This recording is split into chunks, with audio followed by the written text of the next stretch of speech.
It's a pleasure and honor to be here. Many times I've been through Anderson County. It's my first time to officially be in Palestine. This is the tough part because I've been to both now. And, do y'all know the history of that word, Palestine? Okay, it's very interesting. After the second Jewish insurrection, during the time when there was Roman Emperor Hadrian that was in charge, it's called the Simon Bar Kokhba Revolution. Of course, the Romans defeated the Jewish insurrection. But what Hadrian decided to do was that he wanted to punish the Jewish people so bad that he said that we're going to completely rename this area Syriac Palestina. And the word P-A-L-A-E-S-T-I-N-I-A. Now, the root word of Palestina comes from Philistia, Philistines. And the Philistines were actually ancient Greeks. So that's how this whole word, this whole term about Palestine got introduced into our lexicon because it was a punishment to the Jewish people for losing that second insurrection against the Roman Empire, and that's what Emperor Hadrian did. So that's kind of the history behind how you got your name here in this incredible city, and that's something that you should share. And that's also something that I wish a lot of people would do and understand, because someone once said, those who fail to learn from history are doomed to repeat it. Those are the words of George Santayana from 1928, a Spanish political philosopher, and also was said by a person by the name of Sir Winston Churchill. And I think that's one of the things that we are facing, part of the crises that we have here in the United States of America, is that we're not talking about history. We're not talking about where we came from. And there are some people that want to change the history, and therefore if you don't know where you came from, you don't know where you are, and therefore you will not be able to know where you're going. A great thing that's going to happen this Saturday. How many people know the importance of this Saturday for the state of Texas? This Saturday is October the 2nd. We're here because of October the 2nd of 1835. Because on October the 2nd of 1835, in a little town called Gonzales, a Mexican cavalry showed up and they said, hey, give us back this little cannon that we loaned to you so that you can fight off the Comanche warriors. And 130 met them on that small little field there in Gonzales. And they replied with those impeccable words that defines the Texas spirit, defines who we are, when they said, come and take it. But fast forward to where we are today, and those very simple words, come and take it. The president of the University of Texas, San Antonio, I love college football. And this is one of my passions. But there's a tradition at the University of Texas, San Antonio, who just started their college football program. At the beginning of the fourth quarter, they fire off a little cannon, a replica of the Gonzales cannon.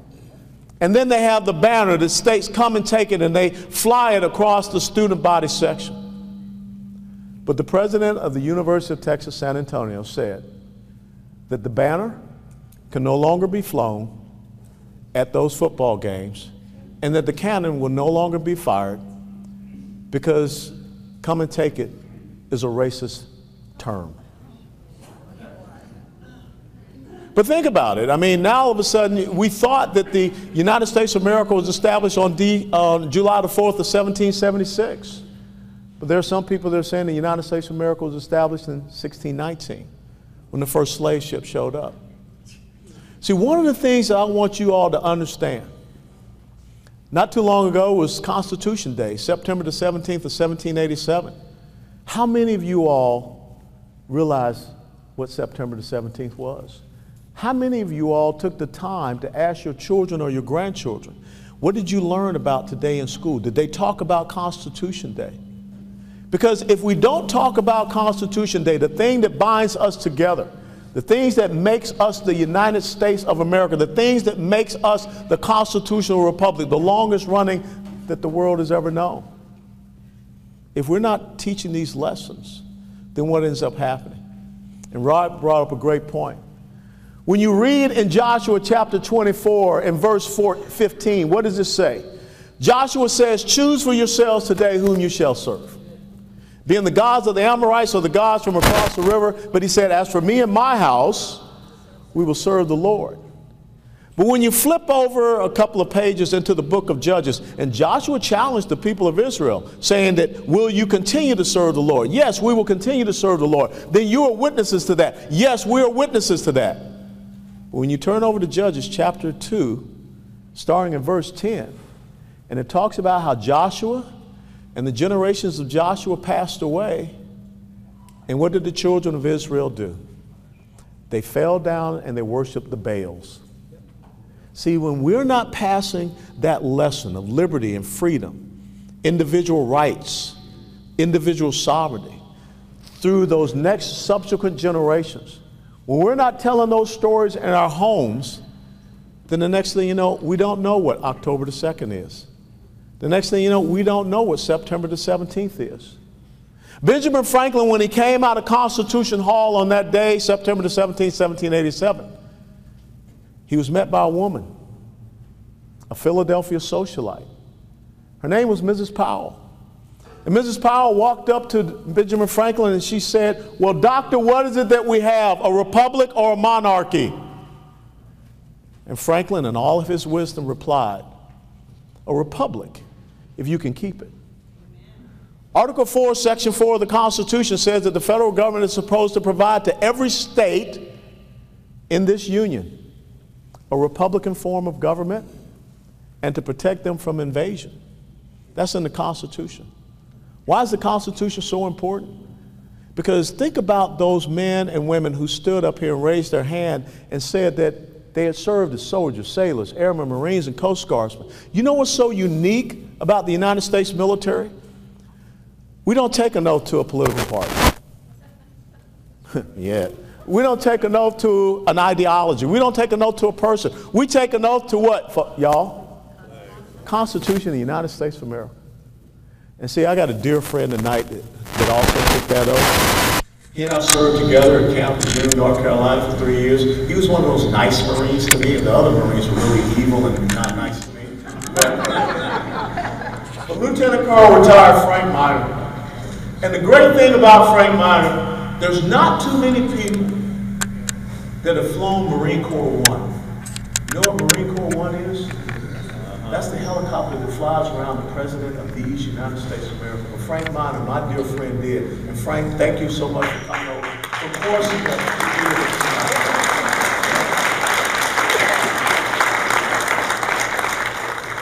So we fail to learn our history. If we don't understand our founding documents and principles and values, then guess where we find ourselves? In the midst of a constitutional crisis. And that brings us to why it's so important here in Texas. Who would have ever thought that we would see a federal government that would say, we wash our hands of our constitutional duty and responsibility to protect the sovereignty of the United States of America and to protect the sovereignty of a state that has a 1,254-mile border with a foreign country that is really a failed state. Who would have ever thought that we would see not tens of thousands, but today is the last day of fiscal year 2021. In fiscal year 2021, which started 1 October last year, ended today, there have been 1.5 million illegal immigrants that have been apprehended coming into the United States of America. Now, apprehension does not mean deportation. Apprehension means that we just gathered them up, quote unquote, processed them, gave them a plane ticket or a bus ticket. And if you guys been checking out Highway Interstate 10, 20, 35, 45, what have you, you see all those tour buses that are out there? Those aren't tourists. Those are illegal immigrants being funneled across the state of Texas out into the United States of America, wherever. We have a constitutional crisis when we, as a state of Texas, are looking at the federal government saying, why aren't you doing your duty and responsibility? And furthermore, when you study Article 1, Section 10, Clause number 3 of the Constitution, it says that the state, if actually invaded, when there's imminent danger, can act to protect itself without any admitted delay. So what are we doing here? We're facing a drug trafficking crisis here in the state of Texas. 8 to 10 times a day, drones are flying fentanyl over the Rio Grande and they're dropping it off in Texas. Fentanyl is very dangerous. Fentanyl is brought in from China. The cartels are refining it, manufacturing it, and then they're pushing it into the country. Methamphetamine coming across the border into Texas. We're losing a generation. And you have a problem here in East Texas. I talk to people with drug overdoses and drug abuse and things of this nature. We have a human and sex trafficking crisis in the state of Texas.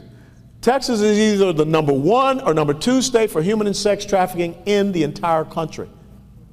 The top 2 cities for sex trafficking in the United States of America, just right up the road where I live, in Dallas, and down the road in Houston.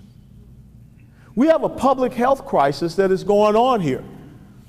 The Secretary of Homeland Security got on television this past Sunday and he said, you know, I think there's about 10,000, maybe 12,000, no, I believe it's 15,000 that have come into the state of Texas illegally. Y'all saw them there under the bridge. And guess what? These Haitians did not come, they didn't walk from Haiti, okay? There's a lot of water in between Haiti and Texas. They were already in South America and Central America. And if you're paying attention to the news reports, there's another 70 to 80,000 that are gathering. And they're coming right here. Because guess what? No one has stopped them. 2 months ago, it was about 450. We just saw 12 to 15,000. And now there's 80,000 coming.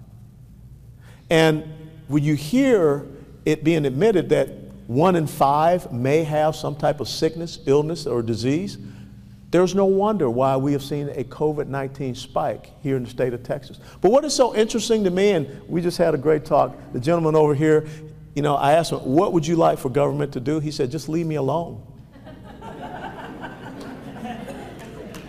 But how funny, he's blushing because he didn't know I was going to say that. But how funny it is that we have a government that is telling you you can't even have control over your own body. That's right. But yet the people that came into the state of Texas illegally, they were not given a COVID test. They were not told that they had to have a jab in their arm. Right now, there are members of the Texas National Guard, our force of about 26,000 overall, the Texas Army National Guard, Air Guard, and then also the Texas State Guard. Tomorrow is the day that they have to have a jab in the arm or else they're facing dishonorable discharges. Can you believe that? We're looking at young men and young women who raised their right hand and saying that they will go and support and defend Texas, serve their state, serve their nation, and now we're threatening them and telling them if you don't get this injected into your body, we don't want you to serve. And let me tell you how interesting it is. When you get a dishonorable discharge from the military, you can no longer purchase a firearm. Because the 4473 form that you fill out to go and purchase a weapon has a very specific question. Have you ever received a dishonorable discharge from the United States military? And think about all the other things, because your employment record will show that you have a dishonorable discharge. That's what's happening in the state of Texas. If we don't secure our border, we can talk about property taxes. We can talk about the electric grid. We can talk about critical race theory.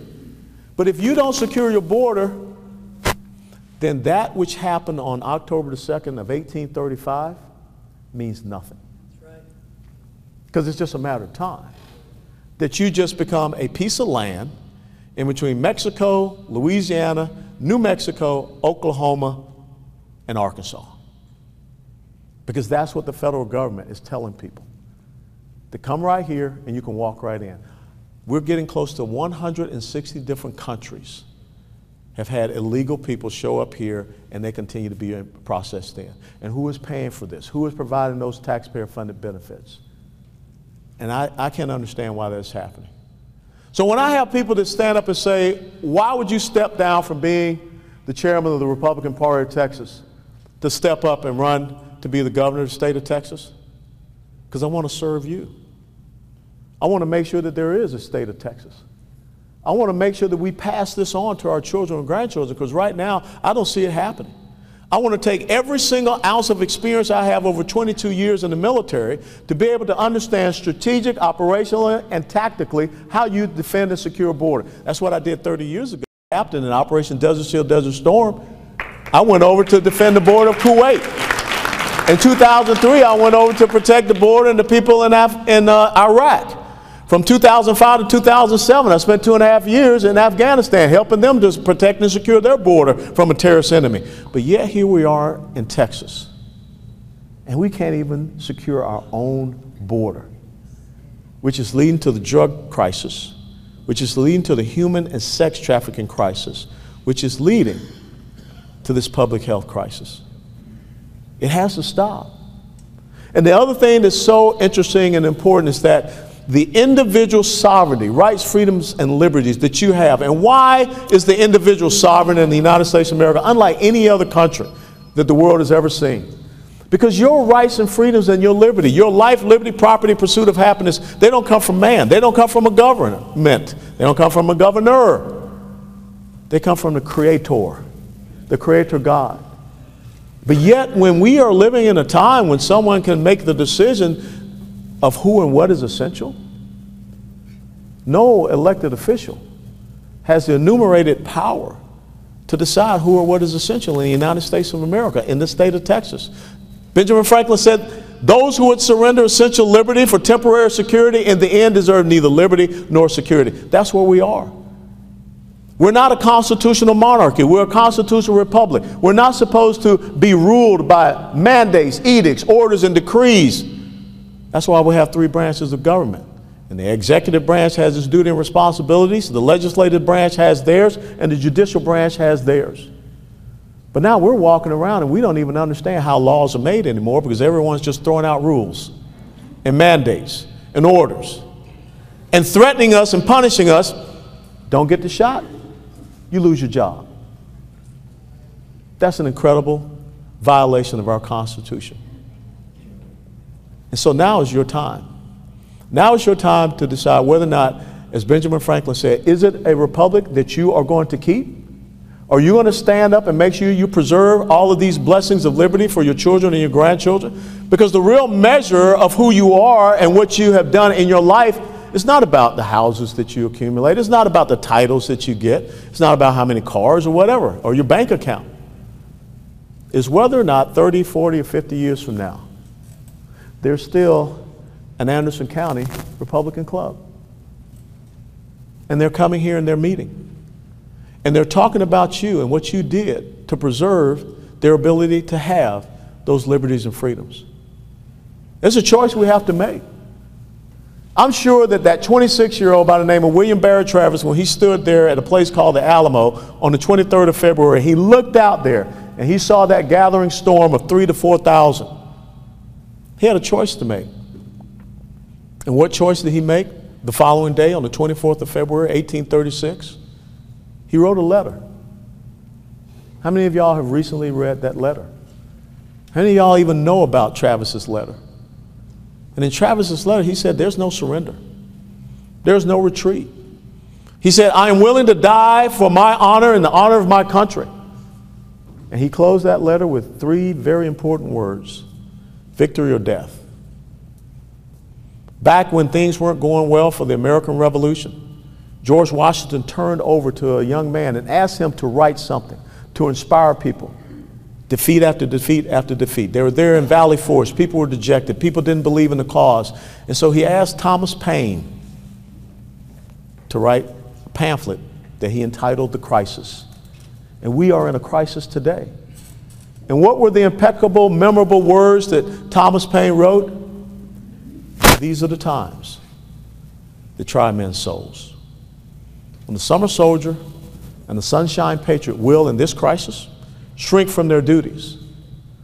But to those who will make a stand, they will deserve the love and admiration of all men and women. Now is your time to decide. Are you a summer soldier? Are you a sunshine patriot? Or will you make a stand and earn that love and admiration of the subsequent generations?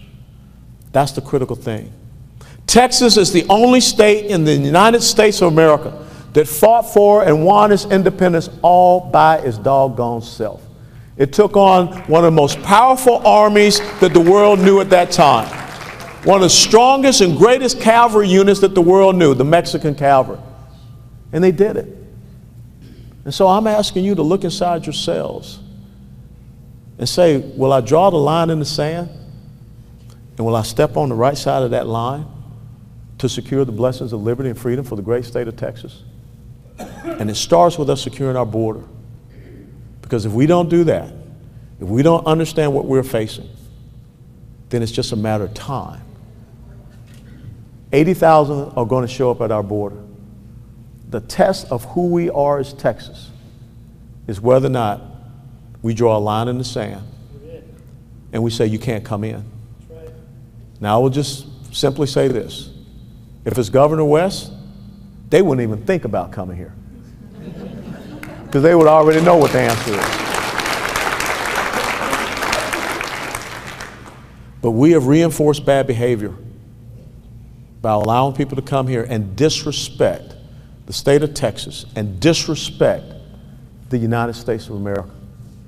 And I say that it ends. And I would love to be able to be the person that you entrust to end that. So with that being said, I want to hear what's on your mind. What are your questions? How would you stop, how would I secure the border? Okay.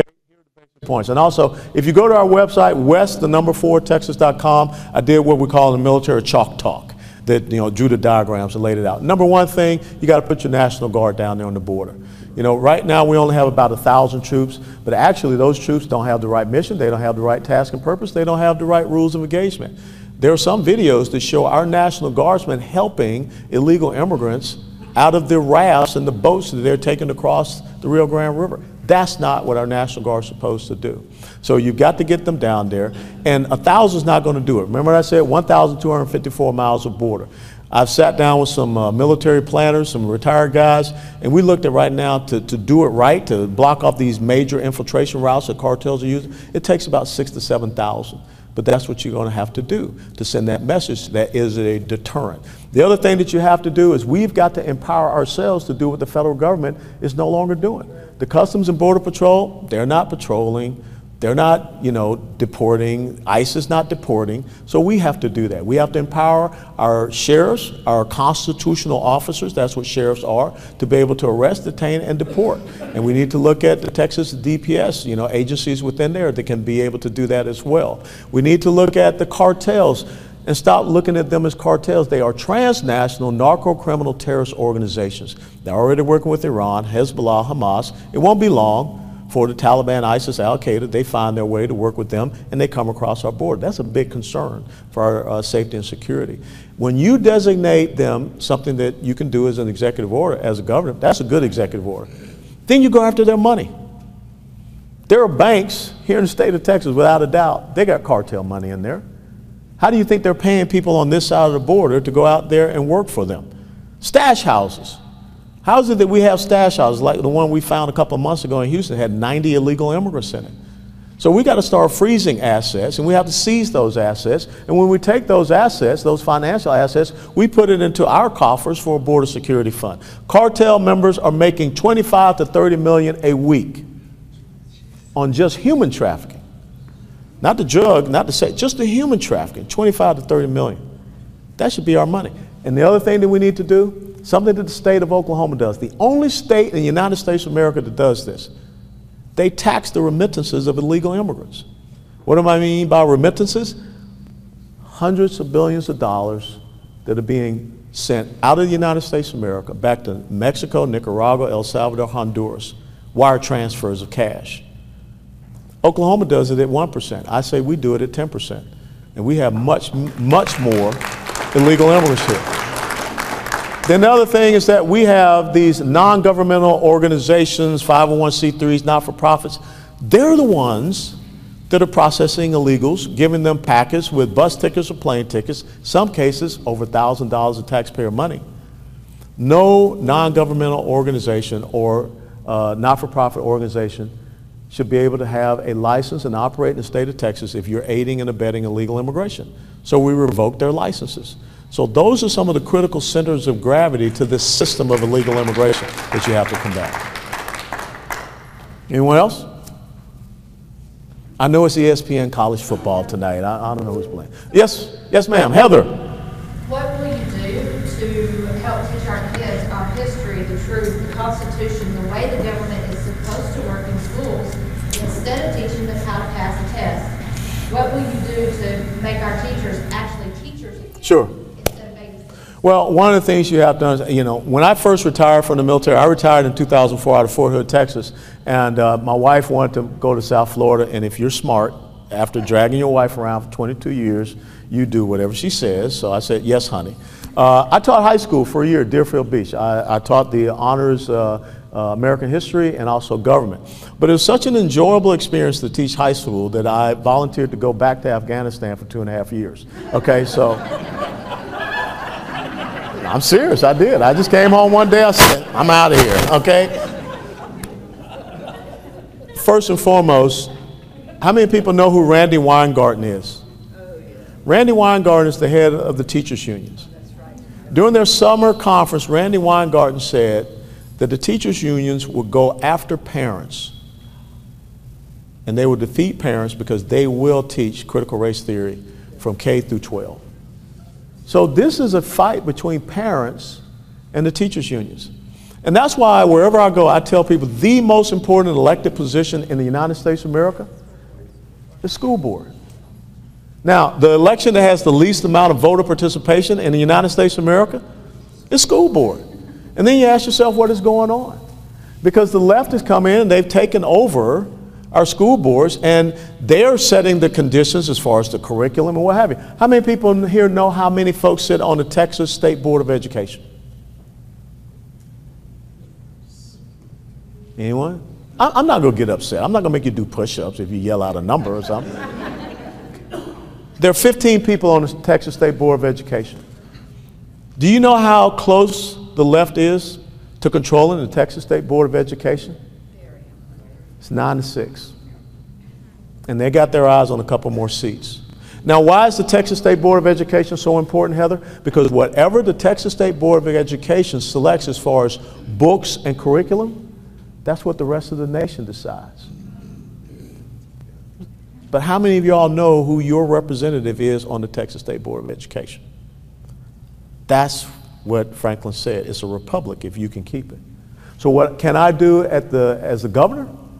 There will be no state funding to any school district that is out there teaching this crap to our kids, this indoctrination stuff to our kids. It's just not going to do it, okay?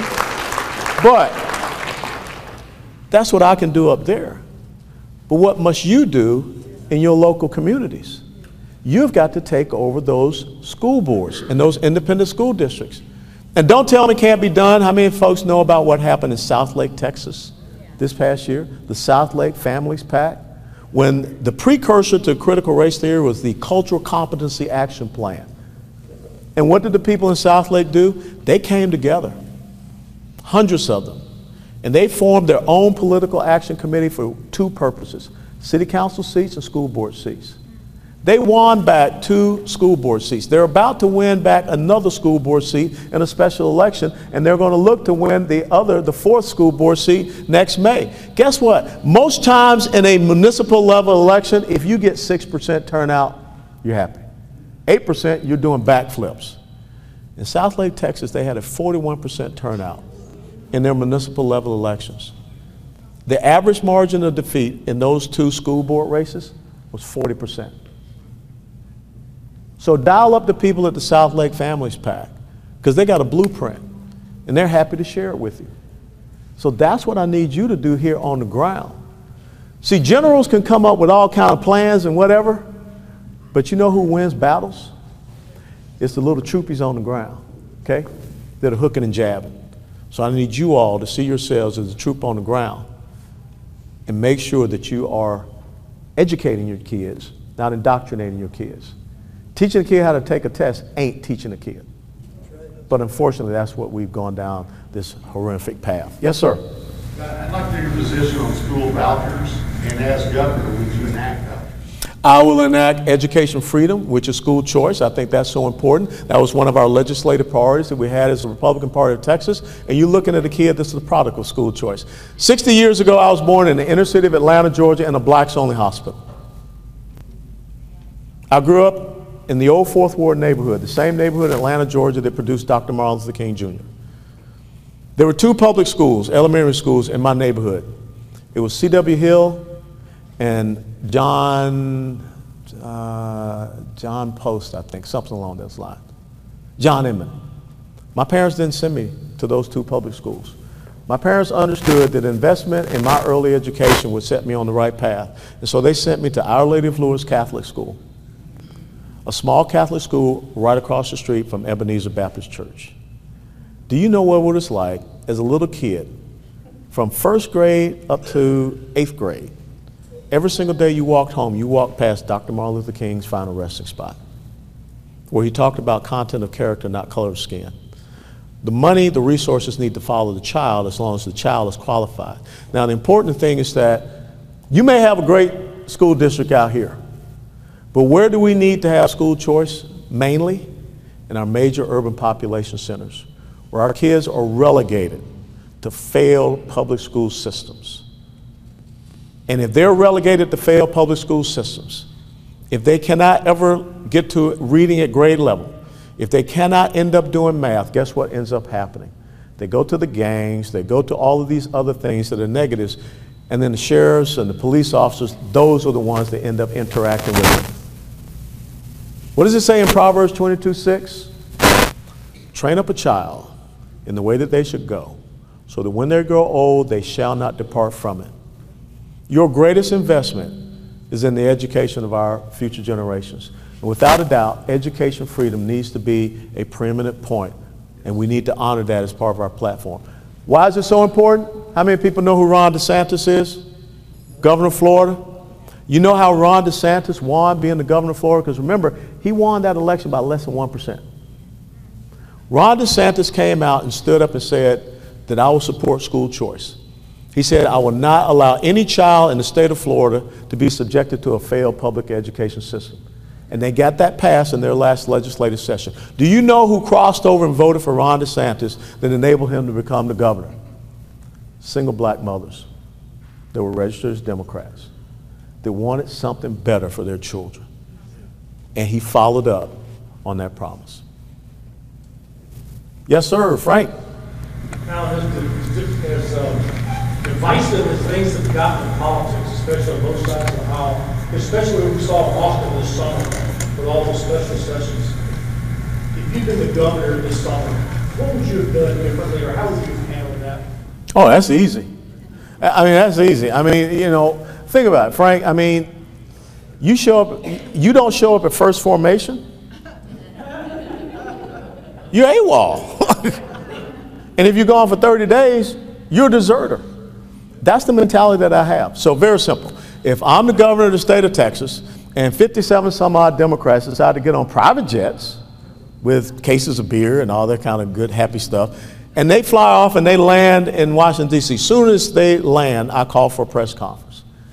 And I step up to the microphone and I say, there are 57 vacated seats in the Texas State House.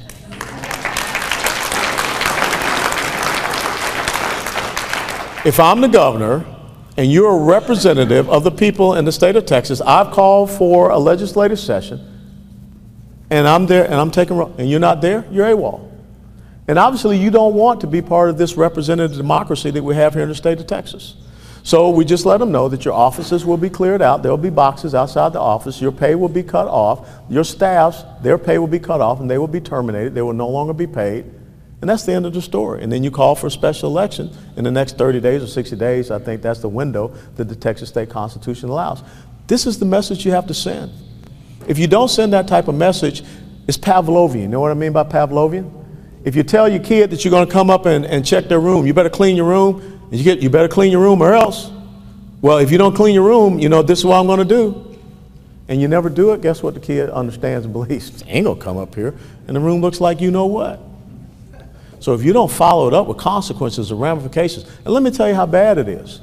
Michelle Blakely, who was one of the state representatives that flew away to Washington, D.C., and then subsequent to that, she took off on a vacation to Portugal. Her per diem that you all, the tax rate, $211 a day.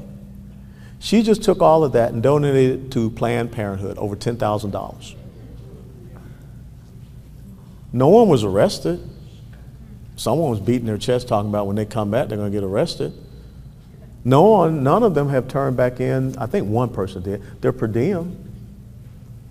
So that's why I'm saying we got to stand up for something. Well, you know what my mom taught me, and maybe some of you moms taught your daughters and sons this too. She said a man must stand for something or else he'll fall for anything. And that goes back to the border. If you don't stand up for securing the border, it starts out with 450 people, then it goes to 15,000 people. Now it's going to be 80,000 people. They're going to say, they're not going to do anything, so let's just walk on in. We got to stop this. Yes, ma'am. If you did call the National Guard to the border, can not the president federalize? No, because the governor is the commander-in-chief of his militia. That's originally what it's called. And it says that in Article 4, Section 7 of the Texas Constitution. They refer to them as militia. And guess what? As the commander-in-chief of the Guard force, the militia force, one of the tasks that the governor is supposed to do is repel invasions. That's in the Texas State Constitution. So no, there's only two ways that you can federalize. It's a Title 10 or Title 32. That's the president trying to do it or the governor allowed to do it. But guess who owns those troops? Guess who owns those resources? The governor does. And he says, no, these are our troops. And our troops are there doing, by Constitution, the thing that you are not doing. So again, when you have what is right on your side, why are you cowering away from doing it? Yes, ma'am. In our Constitution, Texas Constitution, when it was first written, the legislature doesn't meet very many weeks of the year, and only by executive order from the president can you declare a special session. I'm sure it's because they had to go back and raise the crops and tend their homes. But we're in a different world today. So would there be an amendment to our Constitution? Also, well, that's up to, let me answer that. That's up to you all. I mean, that has to come up through your state representatives and state senators if you want to see an amendment to the Constitution. Now, there are some people that will say the less time they spend in Austin, probably the better it is for us. So right now, I mean, the Texas State Legislature meets every other year. Now, the governor has the ability to call a special session at any time. Could have been done last year. Instead of the governor appropriating taxpayer funds and dollars on his own, which constitutionally he cannot do, that's only an enumerated power to the legislative branch. But you're supposed to call the legislature in, and you can have every 30 days for them to have a special session. That's what you see happening. And even in times of an emergency, after 30 days, the governor cannot continue to take executive action. He's supposed to go and call the legislature in. okay.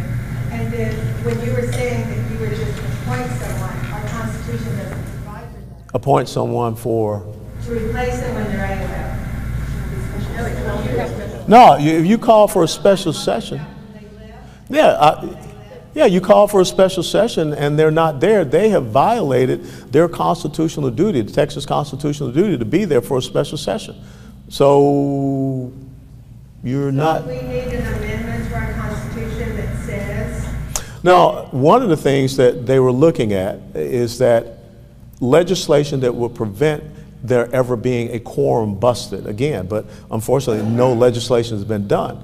But one of the things immediately that you could have done is say that you guys are not representatives anymore because you have violated your oath to be a representative of the people in the state of Texas.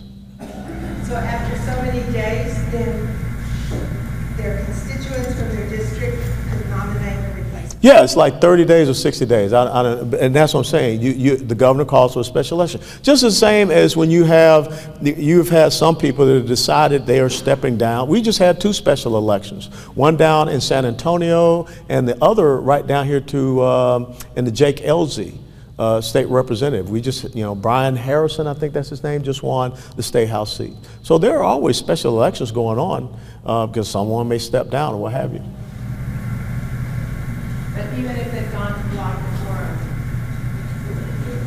If you have called for a special session, if you're in a legislative session and these individuals seek to obstruct the representative democracy by fleeing and leaving and not doing their constitutional duty, which they're supposed to do. That's what they're paid to do. They have abdicated their title and their ability to represent the people here in the state of Texas. I have a follow-up question. when they advocate the right, and I agree with you 100%. I wish the governor could appoint somebody, but I understand the special election process. Oh, no, but see, the governor doesn't appoint anyone. With the, I wish he could appoint somebody in that case, but I understand the special election. But when they left the state, and you say, and the governor says they've advocated their office, they're out, that would then give you the immediate quorum, wouldn't it? Well, I don't think that gives you the immediate quorum because that's something that would have to be changed in the Texas State Constitution. So you can't say that you have an immediate quorum. The House would at that time be suspended until you have that special election, you get the members back in there. That way you don't have a runaway executive that is just using that as a political, tool. Okay, yeah. That's why the constituents have to be involved. That's why you say it's a special election. You guys then decide who, maybe you want the same person to come back and run again and send them back. I call that, delusional. And, Einstein would say that that's the pure definition of insanity, to continue to do the exact same thing and think you're going to get different results. Yes, ma'am. Trolling out there. So I was happy to hear you say, you talked about drugs coming across the border. You mentioned fentanyl and you mentioned methamphetamine. Very happy to not hear you say cannabis. We have the Compassionate Care Act, and we've recently expanded to include PTSD and cancer as qualifiers. What is your stance on the Compassionate Care Act, and are you willing to do more than just decriminalize and maybe view it more so as medicine? And if you're asking me if I support medical marijuana, I do support medical marijuana, but you have to have it in a very controlled means, okay? Because you don't want to, have those loopholes where people can circumvent. If you're asking me to decriminalize marijuana and just legalize it, I ain't for it. You're looking at a guy, I never smoked, never drank in my life, never taken drugs. I still wake up six times out of a week, still do my Army PT and training and everything like that. And I don't want to see us have the problems that you see in some of these other states where if you have young people that are out there taking marijuana, guess what one of the questions is that the recruiter will ask you when you stand up to say, I want to serve in the military. If you are a drug abuser, and again, what are one of the questions that they ask you on Form 4473 to purchase a firearm? Are you under the influence or currently taking any drugs? And it does say marijuana specifically. So I don't want people out there that are loopy driving cars, because it's very different. We know how to test people if they're under the influence of alcohol. But how do you test people if they're under the influence of marijuana, especially if they just made it legal and they're out there driving on, 175 or 155. Bad idea. And the other thing that you have to end up doing is now you get people that are addicted to it. If you go to downtown Denver, you get a contact high walking through downtown Denver. It's gross. But the thing is that now you have to create all of these different programs for people that are hooked on drugs. And any person will tell you that marijuana becomes a gateway to something else because you're going to want to get something beyond that initial high. So I think that we got to start saying that there are certain things that are just immoral and there are certain things that are wrong.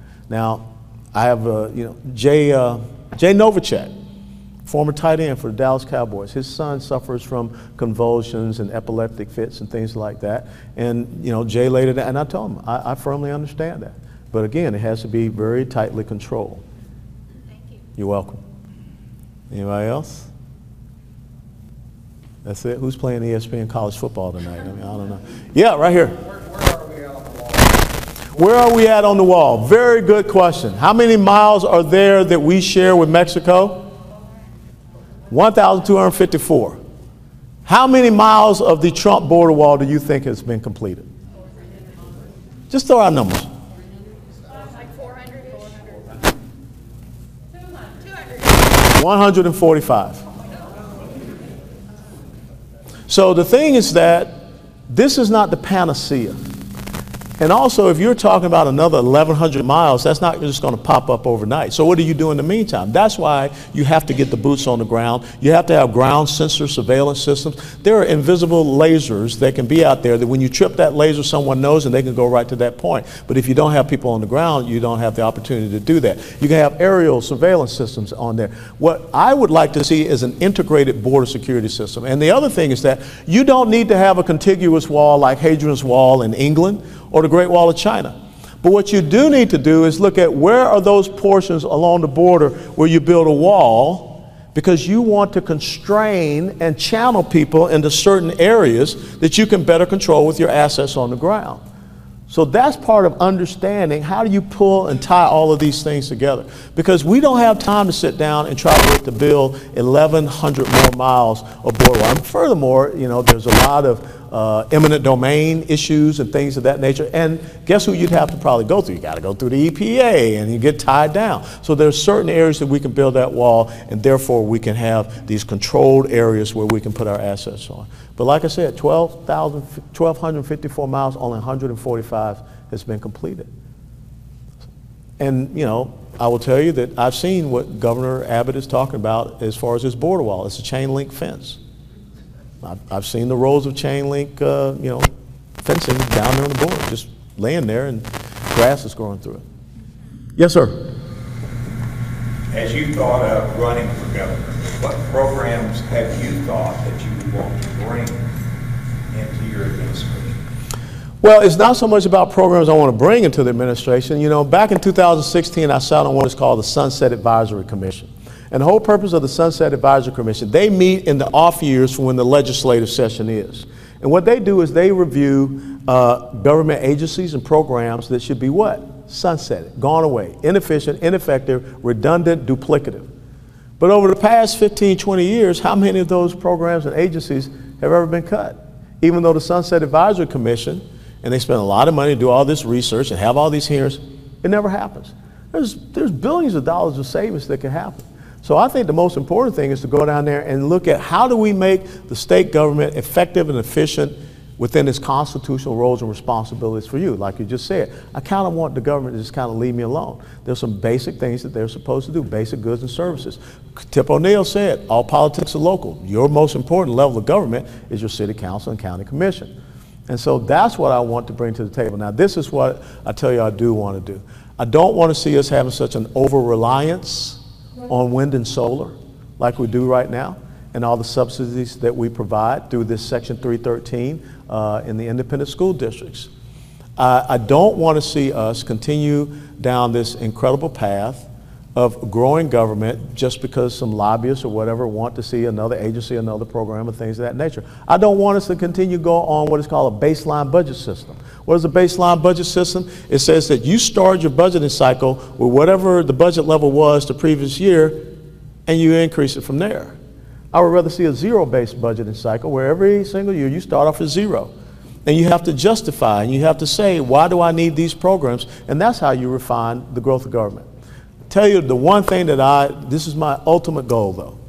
I want to see Texas to be the #1 state or the #1 place maybe in the world for the gun manufacturing industry.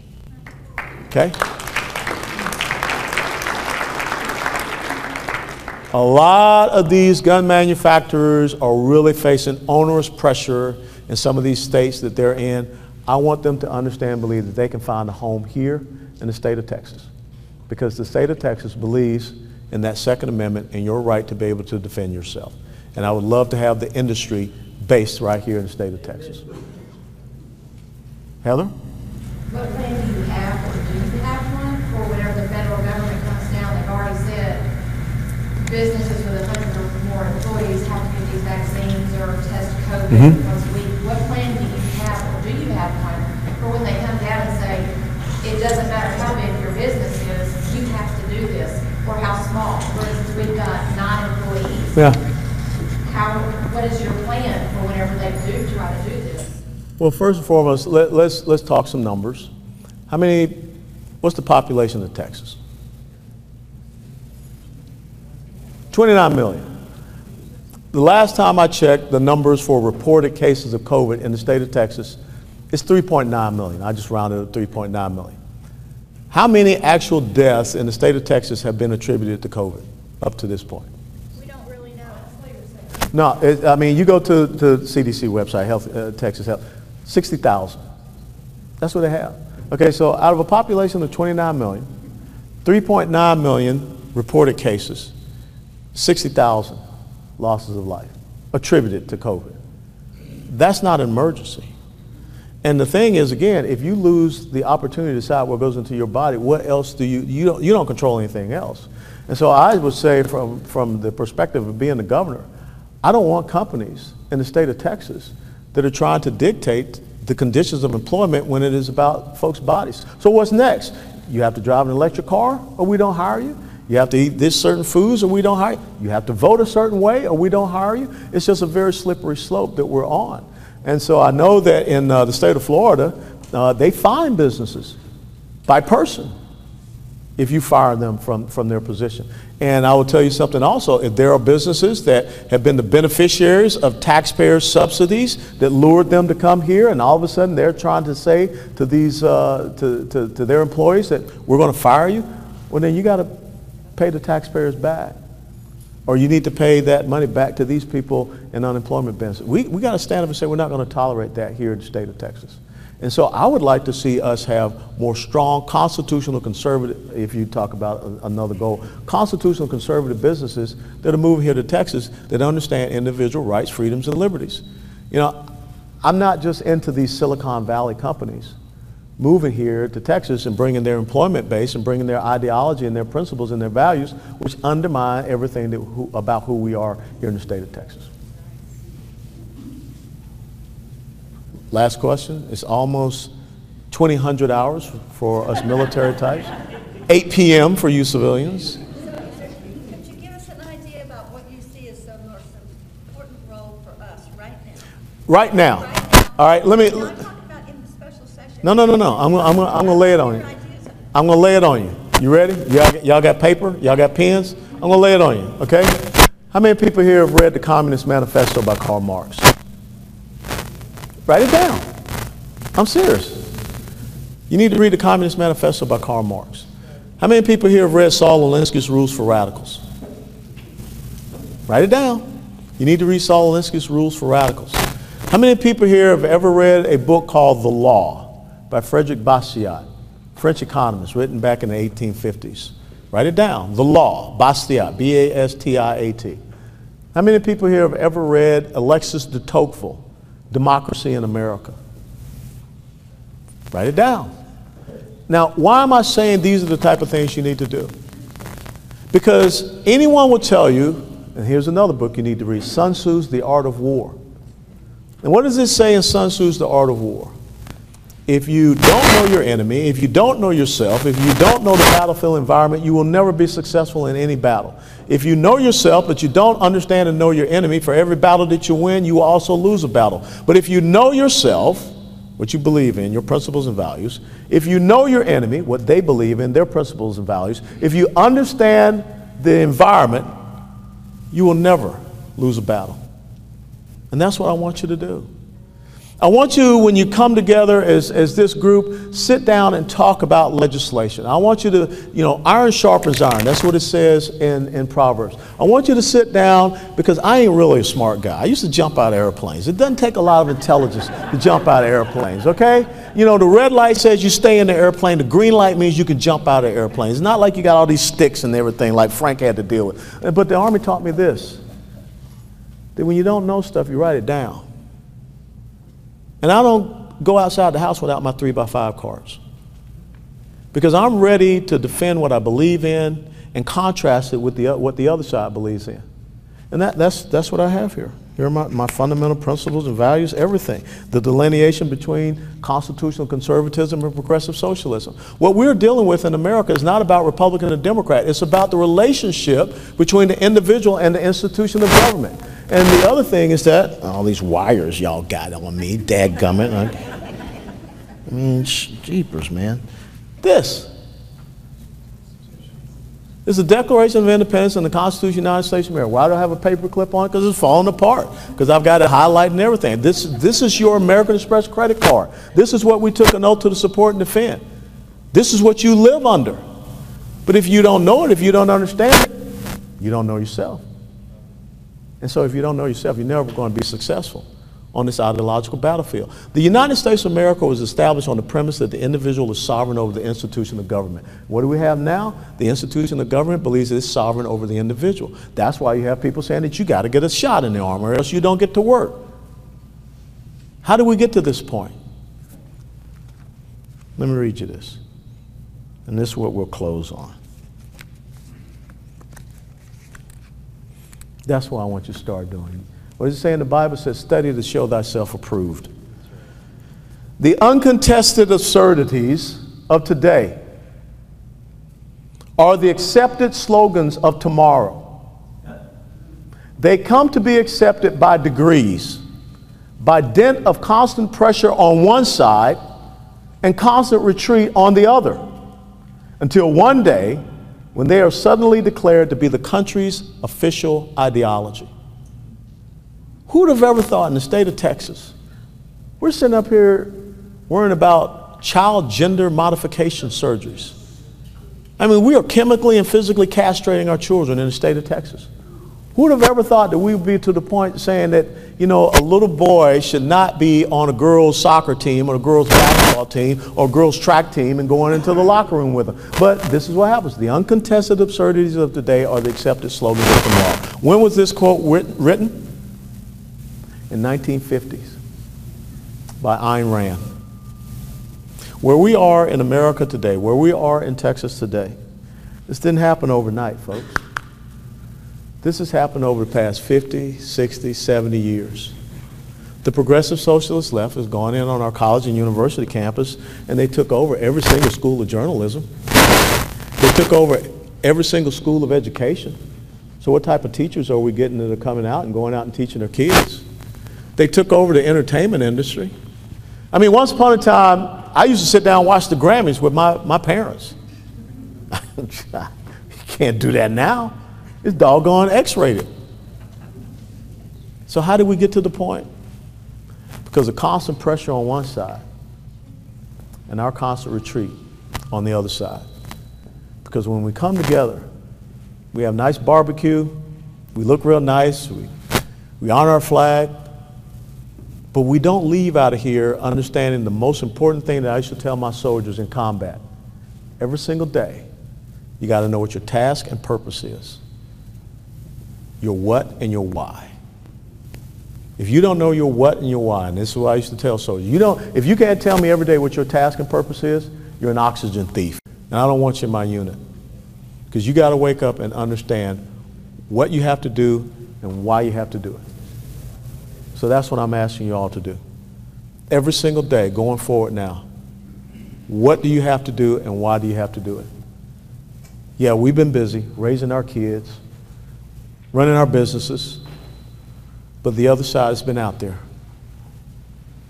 Uncontested absurdities, constant pressure, by degrees, and we've been constantly not paying attention to it. And this is where we are today. The clock is ticking, but we have an opportunity to draw a line in the sand and say no more. God bless you all. Thank you for having me.